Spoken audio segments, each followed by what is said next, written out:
I'm 99 years old, and I have seen parents die in two very different ways.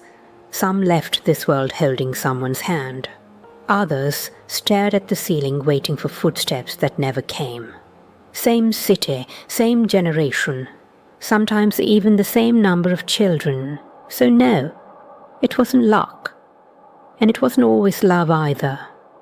People think parents die alone because their children stopped caring. That's the story we tell ourselves because it's easier to believe. But the truth is much quieter than that. Loneliness at the end of life doesn't begin in the hospital. It begins years earlier. In small moments no one notices until it's too late to change them. And if you're honest, some of those moments may already be happening in your own family right now. Deep down, you already know which side of the story you're drifting toward. Truth 1. The distance. No one talks about. Not all parents who die alone were abandoned. Some slowly became unreachable. Not angry, not cruel, just distant in a way that's hard to explain until you've lived long enough to see it. Conversations became shorter. Visits became quieter. Phone calls turned into polite check-ins instead of real connection. Nothing dramatic happened. No big fight. No moment where someone decided to walk away. Just a slow cooling, like a room losing warmth while everyone pretends not to notice. I watched a man on my street go through this. His children still sent gifts, still called on holidays, still said they loved him. But they stopped coming just to sit with him. Stopped asking questions that required real answers. Stopped seeing him as a person and started seeing him as a responsibility. And he felt it. Parents can feel distance long before anyone says it out loud. So he began saying less, sharing less, expecting less. Not because he stopped loving them, because he didn't want to feel like a burden. By the time he was in his final days, no one knew what to say to him anymore. Not because they didn't care, because the connection had already thinned years before the hospital room.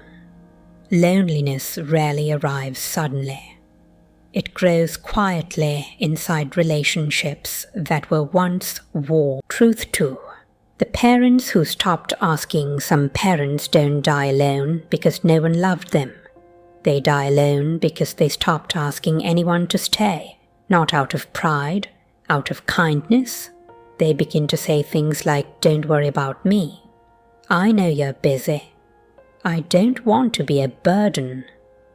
At first it sounds generous, selfless, even noble. But what they're really doing is slowly removing themselves from the lives of the people they love. I watched a woman down the street do this after her husband passed away. Her children offered to visit more often. She told them not to. Said she didn't want them to rearrange their lives for her. So they stopped insisting. Not because they didn't care. Because they believed her. Every time she felt lonely, she kept it to herself. Every time she needed help, she found a way to manage alone. She thought she was protecting them from worry. But loneliness doesn't disappear just because you hide it. It grows in the silence between what you feel and what you allow yourself to say. By the time she was truly struggling, no one knew how serious it had become. Not because her children were heartless, because she had spent years convincing them she was fine. Some parents don't die alone because they were forgotten. They die alone because they tried too hard not to need anyone. And in the end, no one realized how much they did. Truth 3. The children who didn't know how to come back. Some parents don't die alone because their children didn't care. They die alone because the distance became too wide to cross without awkwardness. Without guilt, without reopening things no one knew how to fix. I've seen children who loved their parents deeply but stayed away longer than they meant to. Life got busy, work, families of their own. problems they thought they had time to solve later, and every missed visit made the next one feel harder. Every unanswered call made the silence heavier, until the idea of showing up felt like stepping into a room filled with everything they had avoided. So they waited for the right moment, a holiday, a calmer week, a day when they would finally have time. But time doesn't wait for those moments. By the time they realized how much had changed, their parent was no longer the same person they remembered. We tell ourselves there will always be another chance to sit down, to listen, to ask the questions we've been avoiding. Most of the time that's true, until it isn't. And if you're honest, there is probably someone you keep meaning to call and hoping there will still be time. I watched a man arrive at the hospital after years of promising he would visit soon. He stood beside his father's bed, not knowing what to say to a man who had once known everything about him. Not because love was missing, because time had quietly rearranged their relationship while neither of them was looking. Some children don't stay away because they stopped loving their parents. They stay away because they don't know how to return to the closeness they once had. And every year that passes makes the journey back feel longer. Truth 4. The parents who pushed everyone away. Not every parent who dies alone was forgotten. Some spent years pushing people away without realizing what it would cost them later. I knew a man who insisted he didn't need anyone, refused help, refused visits, refused to talk about anything that made him feel vulnerable. He believed strength meant handling everything alone. When his children called, he kept the conversation short. When they offered to come over, he told them not to bother. When they tried to help him organize his life, he said he would manage. At first, they respected his independence. Then they stopped trying, not because they stopped loving him, because they believed he preferred distance. Pride can look like strength from the outside, but from the inside, it slowly builds walls no one knows how to climb. By the time he began to feel the weight of that silence, he didn't know how to undo it. How do you suddenly ask for closeness after years of proving you didn't need it? How do you say, I was wrong, when you've spent a lifetime being the one who never needed anyone? So he stayed quiet, and the quiet stayed with him. Some parents don't die alone because their children failed them. They die alone because they taught everyone to stay away. Strength is admirable, but a life without vulnerability can become a life without connection. And connection is what keeps people from disappearing before they're gone. Truth 5. The ones who didn't die alone.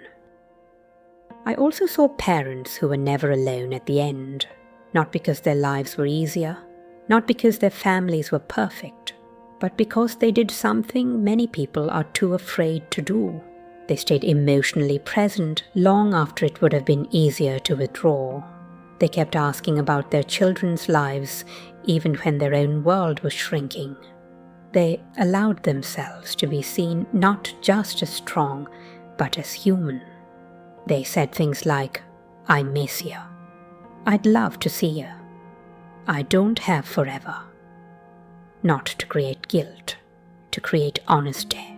I remember a woman who lived across from me. Her body was failing, but her voice was still warm. She called her children often not to complain, not to ask for help, but simply to stay part of their lives. She laughed with them, shared memories, asked about their problems as if she still had decades ahead of her. She made them feel that being with her was not an obligation, but a comfort. When her final days came, they were already there.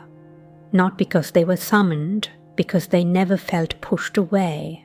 Love had been kept alive through years of small, honest moments. The parents who don't die alone aren't always the strongest or the most successful, or even the healthiest. They are the ones who kept their relationships alive while there was still time to nurture them. Connection doesn't survive on history alone.